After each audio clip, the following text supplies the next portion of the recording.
Tech myths debunked, what's true and what's not. Welcome to Tech Prior.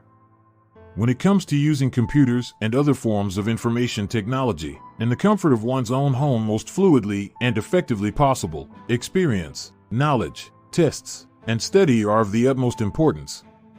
However, new developments take place all the time. We have examined a few tidbits of conventional technological wisdom to determine whether or not they hold water. In this video, we will talk about tech myths debunked. Number 7. Does the presence of multiple gadgets on a power strip cause interference?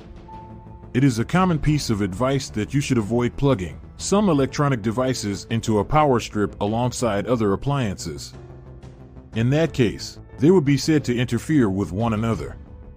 This is typically complete nonsense, as the electromagnetic interactions are rarely noticeable in the first place.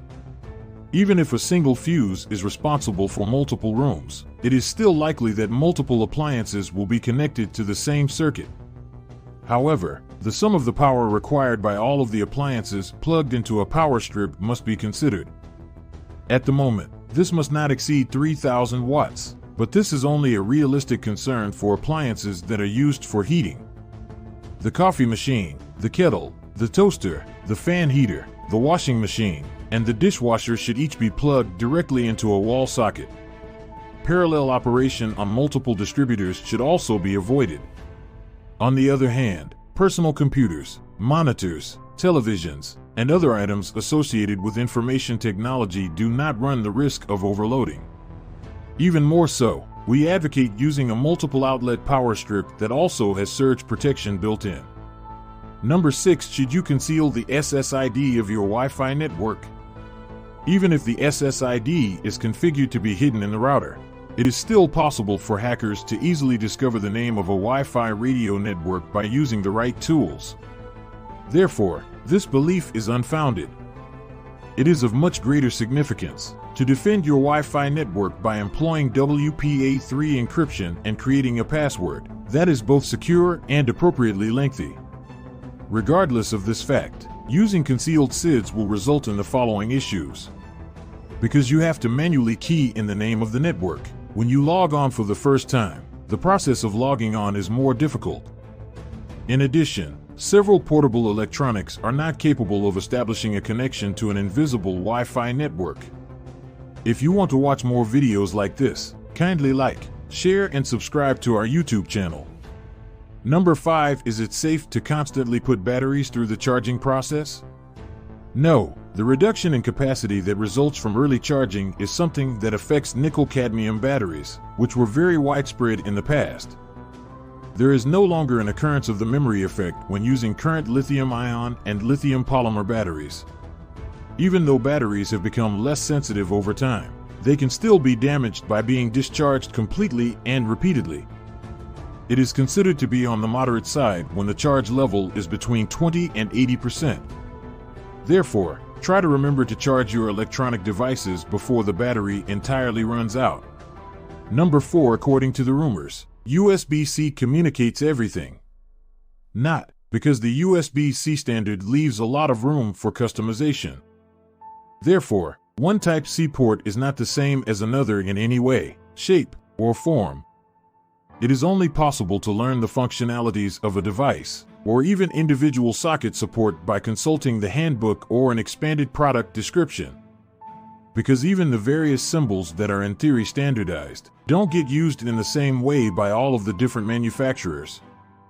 The fact that the Thunderbolt interface and the USB-C interface have the same looking plugs and sockets but are used for entirely different purposes adds to the confusion. The current USB logos emphasize the fundamental capabilities provided by the Type-C interface. Because of this, it ought to be feasible to recognize the speed instantly, both on the box and on the connector. Number 3. How frequently are you required to update your password? No. It is tempting to choose passwords that are easy to guess, even though there is nothing wrong with changing passwords regularly, and that doing so is perfectly acceptable. The access code is not made any more secure by the fact that it can only be changed by one number at a time. Suitably long passwords contain special letters and digits and are managed using a password manager offering a far higher level of security. Never use the same access code for many internet accounts. This is another very important security measure. If hackers get access to one account, they can more easily test their skills on other accounts, putting them all at risk if the first account is compromised. Number 2, does going into hibernation use up any of your electricity? No, although you must exercise caution about the following terms. The Windows features save energy, and the term hibernation is sometimes mistaken for one another. Therefore, let's begin at the beginning. Clicking shut down will entirely turn off the computer. Microsoft's hibernation mode saves the currently active session by writing the contents of the main memory to the hard drive before turning off the power to the computer. This process is dubbed writing the contents of the main memory to the hard disk.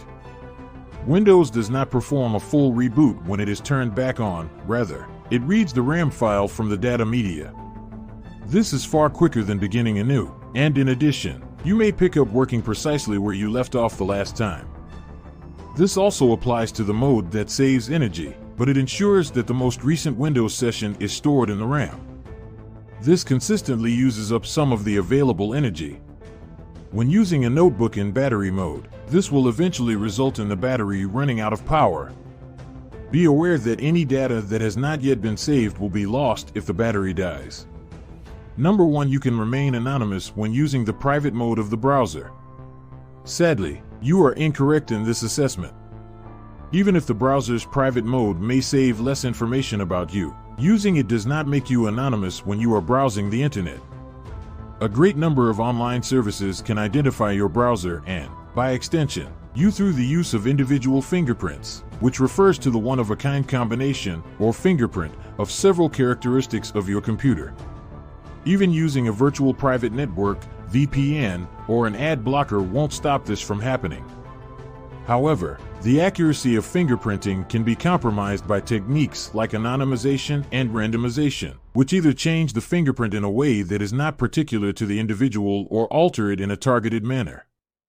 Canvas Blocker is an extension that may be added to Chrome, Edge, or Opera browsers to accomplish this, and Canvas Blocker is an extension for Firefox that is essentially identical to Canvas Blocker. Manufacturers of security software in particular offer additional special measures against fingerprints. One such tool is Avast Secure Browser, which is available without charge. So this is the end of our today's video. Do you like it? Kindly give your valuable response in our comment section below. And don't forget to subscribe to our YouTube channel for more interesting and informative videos.